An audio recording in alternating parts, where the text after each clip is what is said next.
더 깊은 신앙으로 가는 길 제13강 외모를 보지 말라입니다. 신앙생활을 하고 있는 중 가장 어려운 것은 처음에 시작한 열심과 대단한 결심들과 깨우침들로 인해서 그 다음 공부를 게을리 하게 되는 것은 아닌가 합니다.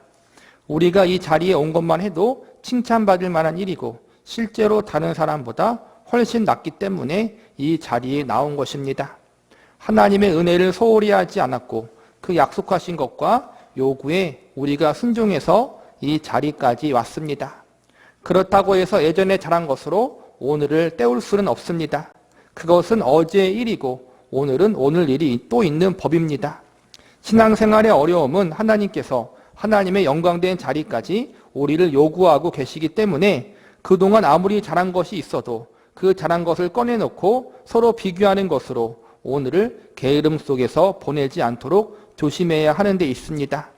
물론 우리끼리 이야기입니다만 우리들이 세상 사람들보다 훨씬 낫다는 것은 사실이지만 그러나 그것이 우리의 자랑이 아니라는 것을 알아야 합니다. 솔직히 그래도 우리가 믿지 않는 사람들보다는 덜 죄를 지으려고 하잖아요. 그리고 하나님을 의식하며 살아가잖아요. 물론 부족하지만. 그러니까 그러한 면에서 우리는 분명히 불신자들보다는 조금 나은 점이 있다는 거예요.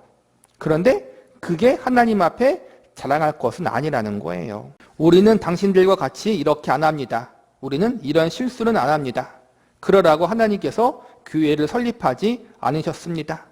분명히 믿지 않는 사람들보다 우리가 나은 점이 있고 더 하나님을 의지하는 게 있어요. 분명히 있어요. 하나님을 신뢰하는 게 있어요.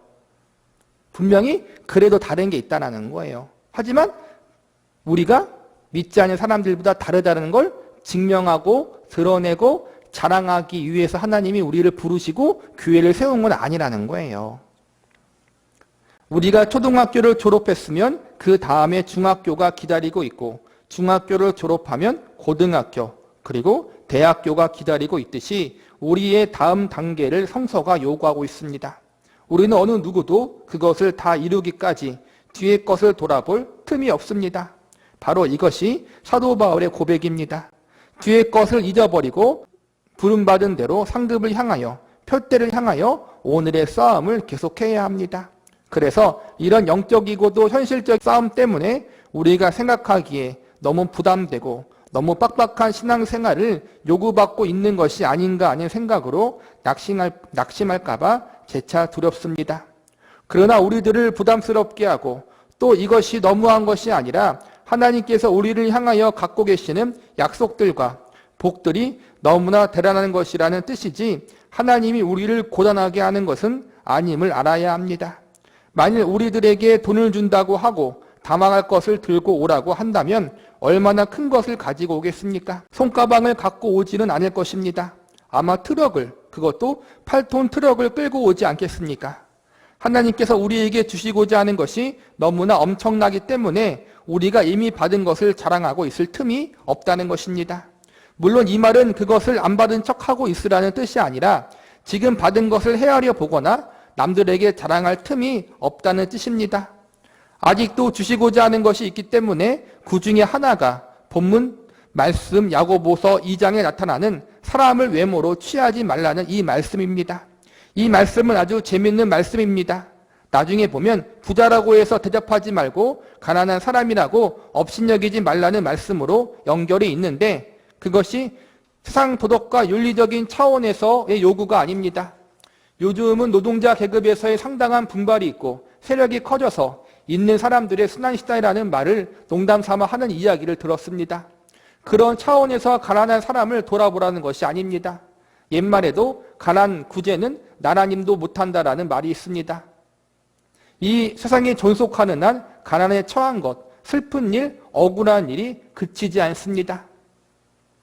성경에도 특히 구약 성경에 보면은 부자라고 해서 판결을 그 사람에게 더 유리하게 하지 말고 가난한 사람이라고 해서 그 사람에게 불리하게 하지 말라. 공정하게 하라고 했어요. 또 반대로 가난하다고 해서 더 받을 것도 없고 부자라고 해서 일부러 더 엄격하게 할 것도 없다라는 거예요. 모두 공평하게 하라.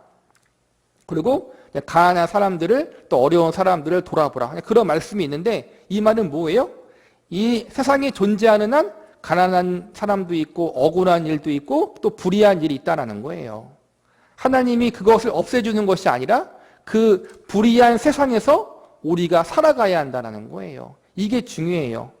물론 우리가 불의를 분명히 성경은 그렇게 말씀하고 있으니까 불의한 일 또 우리가 공정하지 못한 일을 바로잡기 위해 노력해야 돼요. 공의와 정의를 실현하기 위해서 노력해야 해요. 그런데 그럼에도 불구하고 우리는 죄인이고 연약한 존재이기 때문에 이 세상에서 완전한 정의와 공의를 실현할 수는 없다는 거예요. 그리고 실제로 믿는 사람들이 더 고난당하고 핍박당하고 어려움을 당하고 손해를 볼 수 있다는 거예요. 그러한 불의한 세상 속에서 우리가 살아가야 하는데 우리는 자꾸 그 부분을 이제는 도외시하고 하나님을 잘 믿으면 모든 일이 잘 될 거라는 생각을 할 때가 많다는 거예요. 뒤에서 배우겠지만 그렇지가 않다는 거예요. 이 불의한 세상 속에서 우리는 끝까지 손해를 당하고 억울한 일을 당하지만 억울한 일을 당하지 않게 기도를 해야겠지만 기도하는 것보다 억울한 일을 기도해서 억울한 일을 안 당하고 기도해서 신앙생활 열심히 해서 손해를 안 보게 하는 것이 아니라 손해를 보고 억울한 일을 당하는 이 세상 속에서 끝까지 하나님을 의지하며 나아가는 것이 신자에게 주어진 삶이라는 거예요. 그런데 왜 성서는 가난을 구제하라고 하며 없는 자들을 돌아보라고 하는가 하면 그것은 가난한 사람이나 불쌍한 것을 돌아보라는 이야기가 아니라 사람은 세상의 것으로 힘을 내거나 그것으로 목적해서 사는 것이 아니라는 것을 신자들만은 알고 있기 때문에 그것을 밖으로 나타내는 하나의 상징이기 때문입니다. 다른 말로 하면 성서가 이런 말을 합니다. 돈을 사랑하는 것이 일만 악의 뿌리니라. 왜 돈이라는 말씀을 꺼내는가 하면 돈으로 할 수 있는 것을 목표로 삼기 때문에 돈에 욕심을 내기 때문입니다. 옷, 편안한 먹을 것, 권세 같은 것들은 돈으로 얻을 수 있습니다. 그런데 우리들이 이러한 것들을 사랑하기 때문에 그것을 목표로 하기 때문에 돈을 사랑하게 되고 또한 이러한 것들을 욕심내는 자들이 돈을 사랑하기 때문에 돈을 사랑하는 자는 죄악 속에 파묻혀 있는 자라는 것입니다. 그러나 우리가 신자가 되어서 구축하는 것들은 돈으로 살 수 없는 것입니다. 우리가 구원 얻은 것은 금이나 은같이 없어질 것으로 된 것이 아니라고 성경은 말합니다. 사도 베드로와 요한이 빌립에 의해 사마리아 성에 복음이 전해졌다는 말을 듣고 예루살렘의 사도들로부터 파송을 받아 사마리아 성을 방문했습니다. 두 사도가 성 안에 있는 사람들에게 복음을 전하자 많은 무리들이 복음을 듣고 회개했습니다. 그리고 두 사도는 그들에게 세례를 주고 안수를 해서 성령을 받게 했습니다. 그러자 전부터 그 성에 마술하던 시몬이라는 사람이 자기도 빌립에 의해 복음을 받아들이고 세례까지 받았음에도 불구하고 베드로와 요한이 안수하여 성령 받게 하는 것을 보고 쫓아와서 돈을 주고 성령을 주는 능력을 두 사도로부터 사라고 했습니다. 그랬다가 사람이 만들어낼 수 없는 어마어마한 저주를 받아 그가 얼마나 덜덜 떨면서 사도 베드로와 요한의 앞을 떠났는지 모릅니다.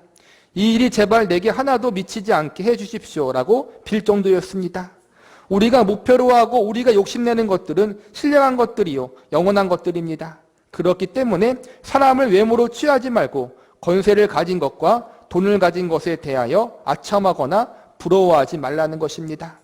그런 것을 또 거꾸로 생각해서 교회는 좋은 옷 입고 가서는 안 된다면서 가난한 것이 전부라는 식으로 오해하지 마시기 바랍니다. 그러니까 성경에서 가난한 자들을 궁일이 여기고 이제는 불쌍히 여기라는 말이 단순히 문자적으로 그것만 해당되는 것이 아니라는 거예요. 기독교인들 말고 불신자들도 또 다른 종교를 가진 사람도 가난한 사람들을 불쌍히 여기고 도와줘요. 그러면 우리 믿는 사람이 왜 가난한 사람들을 도와주고 어려운 사람들에게 긍휼을 베풀어야 되고 그런 사람들을 도와야 되는가? 첫 번째는 아까 말했처럼 하나님 명령이기 때문에 그런 것이고 그 이면 속에는 뭐예요?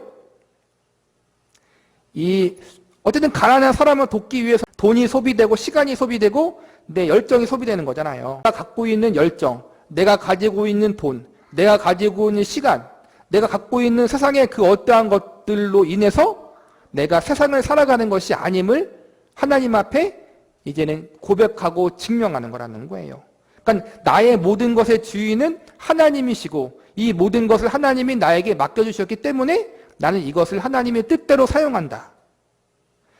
세상에 가진 것으로 내가 성공하고 잘 살아가는 것이 아니다라는 것을 하나님 앞에 고백하고 세상 앞에서 드러내는 거란 말이에요. 그 의미도 함께 포함되어 있다는 거예요. 또 그렇다고 해서 반대로 돈도 중요한 것도 아니고 세상의 것들 중요한 것이 아니니까 그냥 우리가 가난하게 살자. 또 이렇게 극단적으로 가면 안 된다라는 거예요. 하나님이 우리들에게 돈을 주시거든 돈을 잘 쓰십시오. 언젠가 선교를 열심히 하는 젊은 청년들의 어떤 모임과 만났는데 모여서 이야기하다가 점심시간에 어떤 이가 식사를 달랬습니다. 그리고 식후에 과일을 좋은 곳으로 내놓았습니다. 그러자 그 중에 한 젊은 청년이 나에게 이렇게 말하면서 대들었습니다. 목사님, 우리는 고기를 먹지 않아도 죽지 않습니다. 고기 먹지 말고 그 돈을 아끼고 또 이런 비싼 과일 먹지 말고 그 돈도 아껴서 선교해야지. 먹고 마시는데 다 쓰면 언제 선교합니까? 이렇게 한 청년이 도끼 눈을 뜨고 덤볐습니다. 그러니까 한쪽에 극단적으로 또 치우친 걸 이야기하는 거예요. 어떠한 그 한쪽의 극단은 돈이 최고다. 돈으로 모든 걸 할 수 있다. 하나님의 일도 돈으로 하자라는 극단이 있고 또 하나는 돈이 전부가 아니다. 하지만 우리가 정말 아끼고 아껴서 이제는 뭐라 그럴까 먹을 것을 안 먹고 입을 걸 안 입고 정말 가난한 자리에까지 가서 그 돈으로 주님의 일을 하자. 이런 양극단이 있다는 거예요. 이 청년은 그런 거룩한 마음으로 그렇게 했던 것 같아요. 이렇게 한 청년이 도끼 눈을 뜨고 덤볐습니다. 그래서 그 청년에게 이렇게 말해 주었습니다.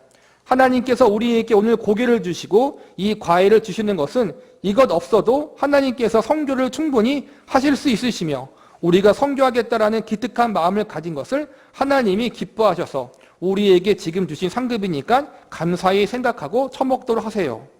좀 강하게 웃으면서 우리가 아껴서 주의 일을 하는 건 좋은 일이에요. 그런데 또 그 도가 너무 지나쳐서 가난이 이제는 너무 가난하고 너무 없이 쓰는 것 자체가 또 우리의 의로움이 돼서는 안 된다는 거예요. 그러니까 적절하게 균형 있게 생활하라는 거예요. 우리가 자녀에게 우리가 가지는 가장 큰 기대가 무엇입니까? 그것은 말할 것도 없이 우리의 자녀가 훌륭하게 되는 것입니다. 우리들의 자녀가 훌륭하게 된 것이 기쁜 것만큼 우리들의 자녀에게 좋은 옷 입히고 좋은 것 먹이면서 기뻐하는 것을 보는 것이 부모된 자가 누리는 기쁨 중에 큰 기쁨의 하나입니다. 먹고 마시는 것이 복의 전부라고 생각하지 않고 또 복의 첫 번째 조건이라거나 아니면 두 번째 조건쯤 될 것이라고 결코 생각하지는 않습니다. 그러나 하나님은 그것으로도 우리를 기쁘게 해주십니다. 건강을 주시기도 하시고 자녀가 공부 잘하는 복도 주시고 우리에게 가끔 잘 먹고 잘 입는 호사하는 일도 주십니다. 그것을 기뻐하십시오. 그러니까 우리가 하나님이 주신 것을 적절하게 건강하게 누리는 것은 나쁜 게 아니라는 거예요. 그게 지나치면 안 된다는 거겠죠? 그러니까 늘 적정하게 균형 있게 우리가 누리고 사용할 줄 알아야 돼요. 그러면서 동시에 우리가 알고 있어야 될 것은 이러한 것들이 전부가 아니라는 것도 늘 알고 있어야 된다는 거예요. 그러나 그것이 복의 유일한 징표도 아니고 뽐낼 것이 아니라는 것은 알아야 합니다. 그러니까 가진 자가 자랑하거나 없는 자가 좌절할 문제가 하나도 없습니다. 가진 것은 좋은 것인데 많이 소유한 것은 나쁜 게 아니에요. 하지만 또 그것이 자랑할 것도 아니라는 거예요. 반대로 내가 부족하고 연약하고 없어도 그것이 절망하거나 낙심하거나 시험에 들 것도 아니라는 거예요. 오늘 우리에게 좋은 것을 주시면 기뻐하고 좋은 것을 주시지 않는다고 해도 그것이 우리가 받을 복의 전부가 아니기 때문에 그것으로 우리는 기가 죽지 않습니다. 이게 중요해요, 여러분. 이해가셨죠? 좋은 걸 주셔도 기쁘고 좋은 걸 주지 않아도 세상적으로 좋은 걸 주지 않으시라도 그게 복의 전부가 아니기 때문에 우리는 낙심하거나 기가 죽을 필요도 없다는 거예요. 그러니까 이 세상의 것으로 인해서 우리가 너무 기뻐할 필요도 없고 너무 기가 죽을 필요도 없다는 거예요. 왜냐하면 하나님 때문에 이 중심이 제일 정말로 중요하다는 거예요. 그러니까 사람을 외모로 취하지 않습니다. 허름하게 입고 왔다고 해서 괄시하지 않습니다. 잘 입고 왔다고 해서 머리 숙이거나 인상 쓰지 않습니다. 잘 입고 온 사람에게 인상 쓰는 것은 잘 입고 온 것에 대한 어떠한 마음의 꺼리낌, 시기나 질투가 있기 때문이 아니겠습니까? 나는 성도의 집을 방문할 경우 그 집의 어린아이가 눈이 크면 아주 이상합니다. 사실 그것이 이상한 것이 무엇이 있겠습니까마는 다만 우리 집의 아이들이 눈이 모두 작기 때문에 그럴 것입니다. 사람이 눈이 크면 초점이 흐립니다. 이 말이 맞습니까? 아닙니다. 그렇지 않습니다. 그러니까 순엉터리입니다. 그것은 어떤 개인이 갖는 자기 나름대로의 순억지이지 그것이 어찌 맞는 이야기겠습니까? 돈이 많으면 믿음이 안 좋아요, 여러분? 그건 아니잖아요. 돈이 많아도 믿음이 좋은 사람이 있고 가난해도 믿음이 안 좋은 사람도 있고 반대로 돈이 많지만 믿음이 없는 사람이 있고 돈이 없지만 믿음이 좋은 사람도 있어요. 그러니까 절대 기준이 아니라는 거예요. 근데 우리가 일반화시키지 말고 또 마음 가운데 시기하는 마음으로 내가 없고 부족한 것을 상대방이 갖고 있다고 해서 그 사람을 절하할 필요도 없다는 거예요. 반대로 너무 높일 필요도 없고 그러니까 있든 없든 많든 부족하든 우리는 그것으로 인하여 마음의 어떠한 판단, 어떠한 편견, 어떠한 마음의 상태에 대해서 결정 지을 필요가 없다는 거예요. 어떠한 상황 속에서도 하나님이 일하시기 때문에. 그러나 있는 사람 보고 겸양하라는 것은 혹은 그것으로 없는 사람들의 마음에 상처를 줄까 봐 절제하는 것이고 없는 사람이 있는 사람들에게 화를 낼 필요가 없는 것은 하나님이 그의 기쁘신 뜻과 능력으로 하시는 일이기에 우리가 불평한 문제가 아니기 때문입니다. 하나님께서는 하나님의 일을 하시는 데에 있어서 고린도전서 1장에 의하면 어떤 사람들을 들어 쓰신다고 했습니까? 여러 번 인용한 구절입니다. 1장 26절에서부터 29절 말씀입니다. 형제들아 너희를 부르심을 보라. 육체를 따라 지혜 있는 자가 많지 아니하며 능한 자가 많지 아니하며 문벌 좋은 자가 많지 아니하도다. 그러나 약한 것을 택하사 강한 것들을 부끄럽게 하려 하시며 하나님께서 세상에 미련한 것들을 택하사 지혜 있는 자들을 부끄럽게 하려 하시고 하나님께서 세상에 천한 것들과 멸시받는 것들과 없는 것들을 택하사 있는 것들을 폐하시나니 이는 아무 육체라도 하나님 앞에 자랑하지 못하게 하려 하심이라. 우리가 갖고 있는 내용들, 우리가 믿는 신앙의 도리들, 우리가 소원하는 모든 것들은 우리의 선물이 아니라는 것입니다. 우리가 만들어내는 것이 아닙니다. 그래서 늘 말씀드린 것 같이 하나님께서 들어 쓰시는 사람치고 공부 잘하고 똑똑한 사람이 없다고 합니다. 물론 항상 없는 건 아니에요. 공부도 잘하고 잘 쓰임받는 사람도 있어요. 근데 평균적으로 보면은 그러지 못한 사람이 더 많다는 거예요. 우리는 자랑할 것이 없다라는 것이고 우리는 다른 것을 의지해서는 안 된다라는 거예요. 우리의 자랑은 오직 하나님이고 우리가 의지할 것은 하나님밖에 없다라는 거예요. 하나님의 은혜로 부르셨고 하나님이 우리를 사용하신다. 내가 가진 그 어떠한 것 때문에 사용하시고 부르신 게 아니라는 거예요. 그래서 우리는 많이 가진 자나 적게 가진 자나 많은 달란트를 받은 자나 적게 달란트를 받은 자나 한 달란트나 두 달란트나 다섯 달란트나 자랑할 것이 없다라는 거예요.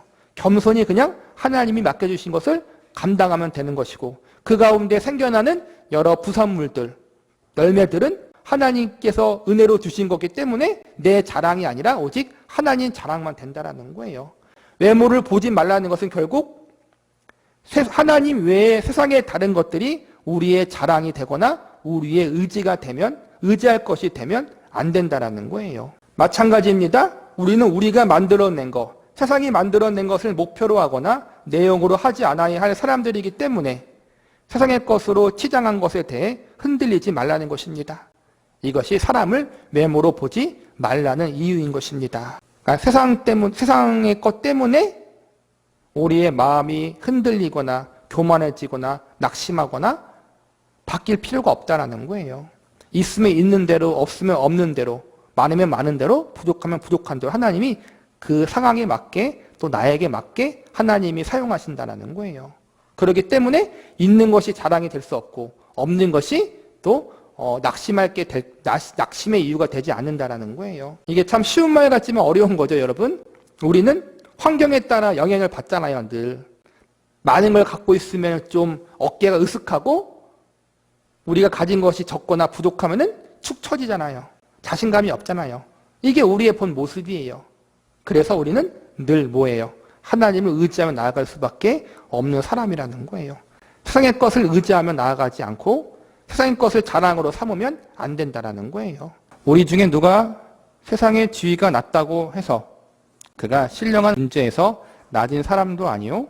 우리 중에 누가 세상의 것을 소유하고 있다고 해서 그가 신령한 문제에 있어서 꼭 부유한 사람은 아닌 것입니다. 그것이 사람을 외모로 보지 말라는 이야기의 가장 중요한 부분인 것입니다. 이 말씀이 어디로 넘어가느냐 하면 야고보서입니다. 야고보서에 보면 제일 먼저 생각나는 것이 무엇입니까? 그것은 행함이 없는 믿음에 관한 싸움입니다. 이 말씀은 이것 때문에 나오는 것입니다. 야고보서 2장 14절 말씀을 보면 행함이 없는 믿음에 대해서 진술하고 있습니다. 내 형제들아, 만일 사람이 믿음이 있노라 하고 행함이 없으면 무슨 이익이 있으리요? 왜 행함이 없게 되는가 하면 그가 믿는다고 하는 도리에 이 세상의 것으로 내용을 삼거나 이 세상의 것으로 목적을 삼는 것이 아닌데, 사람은 결국 신앙의 문제에 어디에서 미혹을 받는가 하면 세상에 있는 것으로 미혹을 받습니다. 앞에서 이야기한 것처럼 왜 돈을 사랑하게 됩니까? 돈이 해줄 수 있는 것에 내 시선이 가면 돈을 사랑할 수밖에 없습니다. 돈이 해줄 수 있는 것, 돈이 있으면 썩은 이도 뽑고 금 일을 해 박을 것이 아니겠습니까? 돈이 있으면 좋은 차를 타고 다닐 것이 아닙니까? 돈이 있으면 버스가 파업하고 택시가 파업했을 때 내 차 타고 다니면 택시가 파업하든 전철이 운행을 금하든 얼마나 속이 편합니까? 이것이 돈을 사랑하는 마음입니다. 결국 믿음이 있노라 하면서 믿음이 실천되지 않은 이유가 어디에 있는가 하면 세상에서 믿음이 행세를 하지 못하기 때문입니다. 그렇지 않습니까? 외모를 보지 말라. 또 오늘 우리가 이 본문, 이 말씀에서 배우고자 하는 게 뭐냐면은 이 땅의 것, 이 세상의 것을 근거로 하여 살아가지 말자라는 거예요. 우리가 사람의 외모를 보고 판단하고 자랑하고 의지하는 이유가 뭐겠어요? 하나님이 아니라 다른 것을 근거로 두고 살아가기 때문에 그렇다는 거예요. 우리가 하나님의 백성이고 하나님의 자녀라고 하지만 이 땅에서 믿음대로 살아가지 못하는 이유가 뭐냐면은 우리가 하나님을 근거로 하고 믿음을 근거로 하고 말씀을 근거로 하여 살아가야 하는데, 그렇게 살아가지 못하고 믿음이 아니라 세상의 방식, 세상의 방법, 세상이 주는 여러 가지 좋은 것들, 그것을 근거로 하여서 인생을 살아가기 때문에 우리가 하나님의 백성과 자녀답게 살아가지 못한다는 거예요. 그래서 세상과 타협하고 잘 사는 사람이 교회로 오면은 그 사람들이 더 관심을 갖고, 좀 못나고 부족해 보이는 사람이 교회에 오면은 관심을 갖지 않고, 그러니까 그런 걸 지적하고 있다는 거예요. 그 이유가 결국에는 하나님이 아니라 세상의 그 어떠한 것을 근거로 삼아서 우리가 살아가고 있기 때문에 그렇게 된다는 거예요. 이 문제는 우리만의 싸움이 아니라 이미 구약에서도 해온 싸움 중에 하나입니다. 하박국 1장 2절에서 4절 말씀까지 보면 여호와여, 내가 부르짖어도 주께서 듣지 아니하시나니 어느 때까지이까? 내가 강포로 인하여 외쳐도 주께서 구원치 아니하시나이다. 어찌하여 나로 간악을 보게 하시며 패역을 목도하게 하시나이까? 대저 겁탈과 강포가 내 앞에 있고 변론과 분쟁이 일어났나이다. 이러므로 율법이 해이하고 공의가 아직 시행되지 못하오니 이는 악인이 의인을 에워쌌으므로 공의가 굽게 행함이니이다. 이는 하박국 선지자가 하나님을 향해 드린 일종의 반문입니다. 하나님, 어찌하여 공의로운 하나님이 계시는데 세상은 이토록 불의가 판을 치며 의로운 자들이 불의한 자들에게 행패를 당하는 것을 가만히 두십니까? 어찌하여 하나님이 계신다면 이런 일이 일어납니까? 그러니까 하박국 1장 5절에서 11절까지 이렇게 대답하십니다. 여호와께서 가라사대 너희는 열국을 보고 놀라고 또 놀랄지어다. 너희 생전에 내가 한 일을 행할 것이라. 혹이 너희에게 구할지라도 너희가 믿지 아니하리라. 보라, 내가 사납고 성급한 백성 곧 땅의 넓은 곳으로 다니며 자기의 소유가 아닌 거할 것들을 점령하는 갈대아 사람을 일으켰나니 그들은 두렵고 무서우며 심판과 위령이 자기로 말미암으며 그 말은 표범보다 빠르고 저녁 이리보다 사나우며 그 기병은 원방에서부터 빨리 달려오는 기병이라. 마치 식물을 움키려고 하는 독수리의 나름과 같으니라. 그들은 다 강포를 행하러 오는데 앞으로 향하여 나아가며 사람을 사로잡아 모으기를 모래같이 많이 할 것이요 열왕을 멸시하며 방백을 취소하며 모든 견고한 성을 비웃고 흉벽을 쌓아 그것을 취할 것이라. 그들은 그 힘으로 자기 선을 삼는 자라. 이에 바람같이 급히 몰아 지나치게 행하여 득죄하리라. 이상은 바로 우리의 볼멘 소리입니다. 하나님은 어찌하여 불의한 자들이 의로운 자들을 괴롭히며 저렇게 큰 소리 치고 사는데 가만히 놔둡니까? 하나님께서 대답하십니다. 지금까지 너가 본 것은 별것이 아니니라. 앞으로 더 사나운 백성이 일어나는데 그들은 더 강포를 행하고 더 패역하고 더 악질같이 놀 것이다. 세상은 더 악해진다고 했습니다. 전혀 대답받지 않습니다. 그래서 하박국 선지자가 깜짝 놀라서 12절 이하에 이렇게 말합니다. 선지자가 가로되 여호와 나의 하나님 나의 거룩한 자시여 주께서는 만세전부터 계시지 아니하셨나이까. 우리가 사망에 이르지 아니하리이다. 여호와여 주께서 심판하기 위하여 그를 두셨나이다. 반석이시여 주께서 경계하기 위하여 그를 세우셨나이다. 주께서 눈이 정결하심으로 악을 참아보지 못하시며 패역을 참아보지 못하시거늘 어찌하여 게으르한 자들은 방관하시며 악인이 자기보다 의로운 사람을 삼키되 잠잠하시나이까.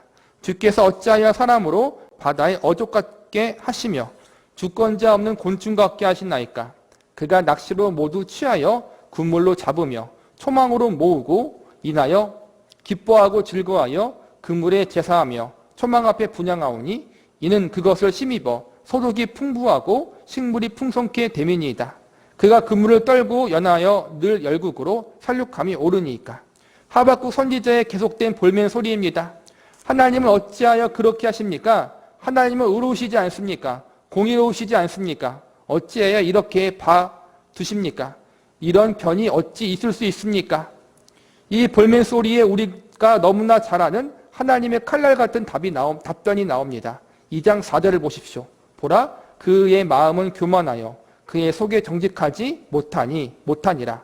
그러나 의인은 그 믿음으로 말미암아 살리라. 하박국 선지자가 하나님의 백성들이 타락하고 부패한 모습을 보면서 너무 안타까운 거예요. 하나님 고쳐주시고 회복시켜 주어야 하지 않겠습니까?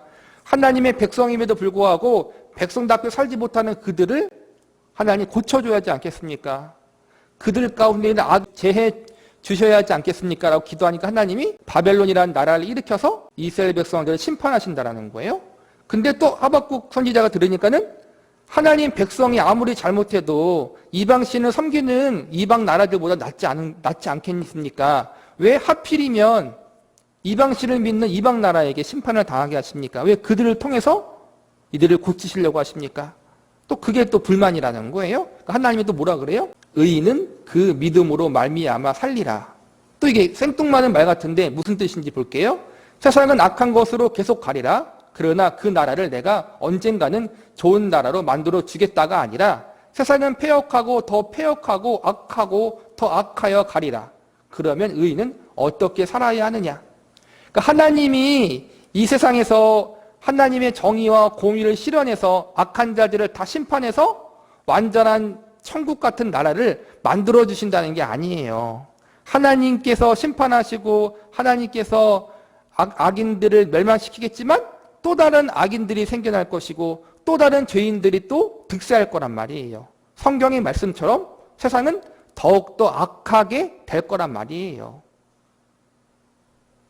그러면 하나님은 분명히 살아계시는데 이 세상은 아직도 악이 득세하고 의인들이 고통받고 믿는 자들이 고난을 받는 이 현실에서 어떻게 해야 돼요?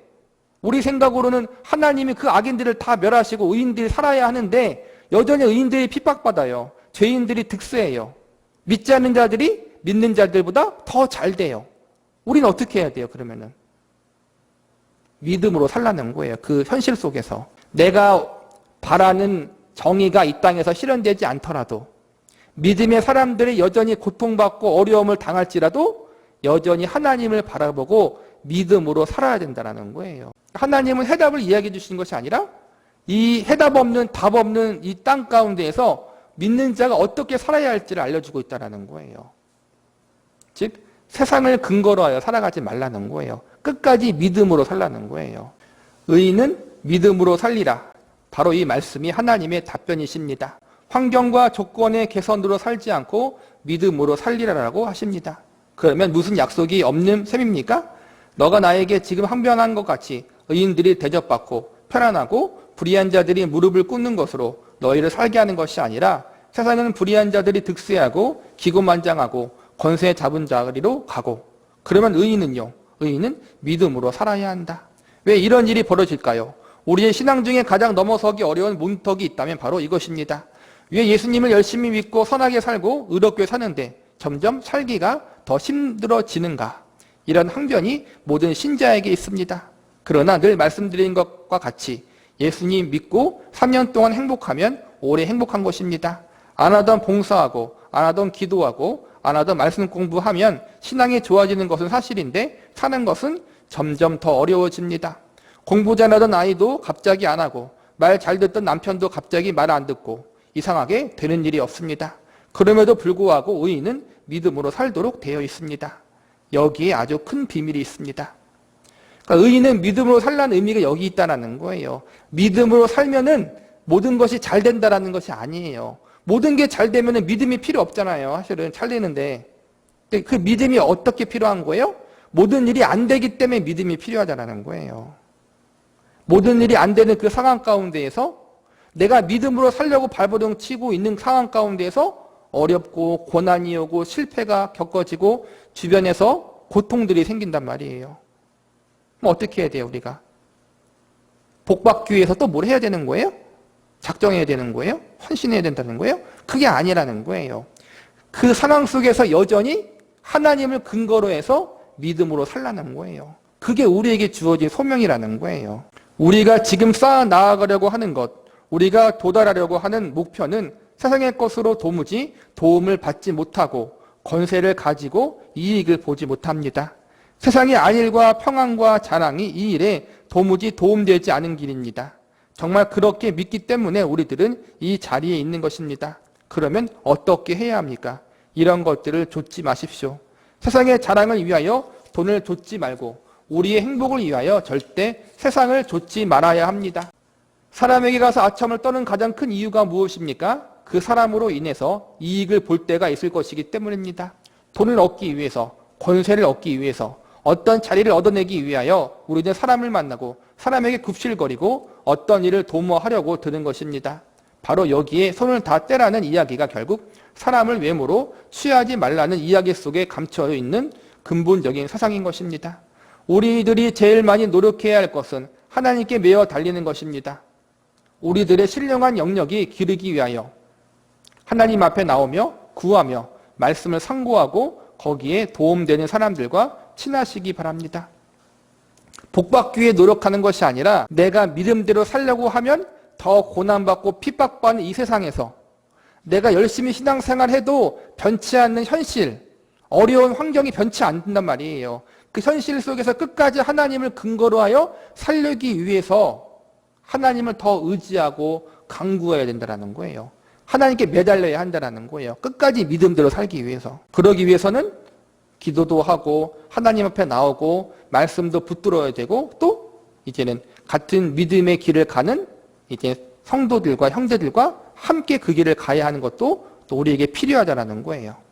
말하자면 교회 내 구역 활동입니다. 구역에 모여 개하지 말고 모여 앉아 고스톱하지 말고 사람을 외모로 보지 않는 이 훈련을 하십시오. 그러니까 모여서 딴짓하지 말자라는 거예요. 친교도 중요한데 그 친교가 우리에게 유익이 되는 믿음의 훈련이면 더 좋다라는 거예요. 어떤 사람을 만나야 되는지 잘 모를 때 그 사람을 만나면 신령한 이익이 되는 사람을 만나려고 애를 쓰고 우리들도 다른 사람이 우리를 만나면 신령한 문제에 유익이 되는 사람이 되기 위하여 노력해야 하는 것입니다. 나는 이 길, 목회 사역의 길을 들어서면서 제일 처음 가졌던 가장 큰 목표는 이것이었습니다. 정당한 사람이 되자, 정직한 사람이 되자. 이것이 나에게 가장 큰 목표였습니다. 그런데 거기에 하나 더 덧붙여 하나님으로부터 요구받고 있는 것이 요즘 내 신앙의 전환기를 가져오게 하고 있습니다. 내가 정확하고 정직한 것은 좋았는데 그것이 늘 사람을 심판하는 것으로 훨씬 많이 쓰였던 것을 발견하게 되었습니다. 내가 정직하고 정당하다는 이름으로 다른 사람의 정직하지 못하고 정당하지 못한 것을 심판하고 그들과 싸움밖에 한 것이 없지 않느냐는 생각이 드디어 도달했습니다. 그래서 이제는 다른 사람이 나를 칼로 보겠구나 하는 생각 때문에 좀 걱정스럽습니다. 하나님께서 우리를 심판하러 찾아오시지 않으시고 십자가를 지고 우리를 찾아오신 것 같이 십자가를 지는 자리에까지 가야 할 것입니다. 다른 사람들이 나를 볼 때 칼을 보듯 할 것이 아니라 신령한 영향력을 받도록 해야겠구나 하는 것이 요즘 저에게 큰 기도 제목입니다. 우리 모두에게 그러한 신앙의 경지에 오도록 권하고 싶습니다. 그러니까 박영선 목사님이 젊은 시절에는 칼같이 따랐던 거예요. 정당하고 정직하. 또 나이를 먹고 시간 지나고 보니까는 또 그게 다가 아니었다는 걸 또 배우게 됐다는 거예요. 우리 모두가 마음을 맞아서 여기 와서 신앙생활을 하는 것은 그동안은 그것이 맞았기 때문입니다. 그래서 이것도 맞아야 합니다. 이제부터 신령한 사람이 되도록 합시다. 신령하다는 건 다른 걸 말하는 것이 아니라 내가 선한 영향력을 끼치는 사람이 되어야 한다는 거예요. 덕을 세우는 사람, 하나님의 자녀다운 삶을 살아가는 모습이 우리에게 필요하다는 거예요. 우리들 만나는 사람들이 우리를 보면 우리 안에 계신 하나님의 은혜와 진리와 거룩과 영광, 영혼을 냄새 맡을 수 있는 사람이 되도록 노력하기로 합시다. 그것이 성서가 요구하는 것들입니다. 성서가 요구하는 것들이 다만 율법이 아닌 이유가 여기에 있는 것입니다. 그 요구 자체는 우리가 죄를 지었느냐 안 지었느냐를 따지는 문제들이 아니라 나 자신이 그 사람으로 변해 있지 않으면 안 되기 때문에 있는 요구들인 것입니다. 그것은 율법 이상의 것입니다. 내가 주를 위해 무엇을 지킨 것에 끝나지 않고 그것을 지키기 위해서는 내가 그런 사람이 되어야 하는 것이기 때문에 그것을 지키는 것이 법을 지키는 것을 뛰어넘어서 나 스스로를 영광된 자리에 도달하게 하는 것입니다. 지키는 것도 중요한데 지키는 것으로 끝이 아니라 내가 하나님 앞에 정당한 사람, 성숙한 사람으로 세워지는 것이 더 중요하다는 거예요. 그 과정이라는 거예요.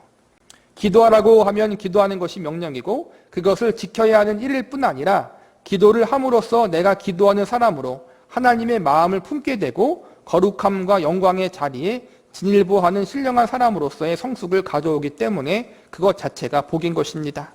사람을 외모로 보지 마십시오. 그것은 그것 자체로 여러분에게 복된 약속이 되는 것입니다. 거짓말하지 마십시오. 더러운 말을 입에 올리지 마십시오. 신령한 일을 사모하며 경건을 연습하십시오. 이것은 우리에게 책임이요 명령이요 숙제일 뿐 아니라 그것 자체가 여러분을 영화롭게 하는 하나님의 복된 은혜인 것입니다. 세상을 근거로 하여 살지 말자라는 거예요. 하나님을 근거로 하여 우리가 살아가자라는 거예요. 우리가 세상을 근거로 하여 살아가면 어떻게 돼요? 나도 모르게 세상과 타협하게 되고 세상을 의지하게 된다는 거예요. 우리에게는 이 세상이 주는 약속보다 더 위대한 하나님이 계시고 하나님이 주신 약속들이 있잖아요. 우리는 더 위대한 하나님과 그분의 약속을 근거로 하여 살아가야 한다는 것이고 또 우리가 하나님 말씀을 지킬 때 단순히 율법적으로 지키는 거로 끝나는 것이 아니라 지키고 안 지키고의 문제로 끝나는 것이 아니라 내가 그것을 이해하고 적용하고 그것을 받아들이기 합당한 성숙의 자리에까지 가게 하는 것이 하나님이 우리에게 요구하시는 거라는 거예요. 성숙. 이것이 외모로 보지 말라의 그 말씀 속에 들어있는 또 의미라고 또 이해하시면 될 것 같아요. 저와 여러분을 하나님께서는 단순히 구원하시고 자녀 삼는 걸로 끝나지 않고 하나님이 원하시는 것은 우리의 성장과 자라남이잖아요. 하나님의 백성다운, 하나님의 자녀다운, 하나님의 형상과 예수 그리스도의 장성한 분량에 이르도록 우리를 만들어 가시는 것이 하나님의 기대라는 거예요. 우리가 그 기대대로 또 하나님 앞에 세상을 근거로 하지 아니하고 하나님과 그분의 말씀을 근거로 하여 성숙하게 자라나고 우리가 나아갈 수 있는 저와 여러분이 되시기를 간절히 바라겠습니다.